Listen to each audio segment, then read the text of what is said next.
Welcome to TVT9 news. Thungathurthi మండల కేంద్రంలోని సామాజిక ఆరోగ్య కేంద్రంలో డాక్టర్ల కొరత వర్షాకాలంలో వస్తున్నటువంటి సీజనల్ వ్యాధులైన డెంగ్యూ, మలేరియా, టైఫాయిడ్ లాంటి వ్యాధుల బారిన నుండి రక్షించడానికి అందుబాటులో డాక్టర్లు లేక కేవలం ఆయుష్ డాక్టర్లు మాత్రమే ఉండడం చేత వందలాది పేషెంట్లు రావడం జరుగుతుంది. కానీ వైద్యులు ఒక్కరే ఉండడం, వైద్యులను నియమించడంలో తుంగతుర్తి ప్రాంతాన్ని నిర్లక్ష్యం చేయడం అనేది తీవ్ర అన్యాయం. ఇక్కడ అత్యవసర సమయాల్లో పాములు కరుచున యాక్సిడెంట్ అయినా కేవలం నర్సులు వైద్యం చేసే పరిస్థితి ఉంది. ఏ హాస్పిటల్కి వెళ్ళినా 40 నుండి 50,000 రూపాయల ఆర్థిక భారం మారుతుంది. కాబట్టి దయచేసి 100 పడకల హాస్పిటల్ను వెంటనే పూర్తి చేసి వైద్యులు నియమించి వైద్య సదుపాయాలను కల్పించి ప్రజలకు అందుబాటులోకి తీసుకురావాలని భారతీయ జనతా పార్టీ డిమాండ్ చేస్తోంది.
డాక్టర్ ఎంతమంది ఉన్నారు?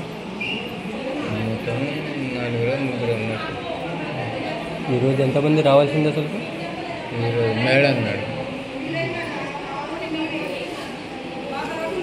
బాట ఉండాలమ్మా. పేషెంట్ చూసుకుని కాలు దొక్కుతారు. దూరంగా ఉండి జరా, దయచేసి దూరంగా ఉండి. నిన్నే జరుగు, పక్కకుండు. బాట ఉండాలి, చూసుకుని లేకపోతారు. డాక్టర్ ఒక్కరు ఉన్నారు, ఎప్పుడు ఇద్దరు మేడం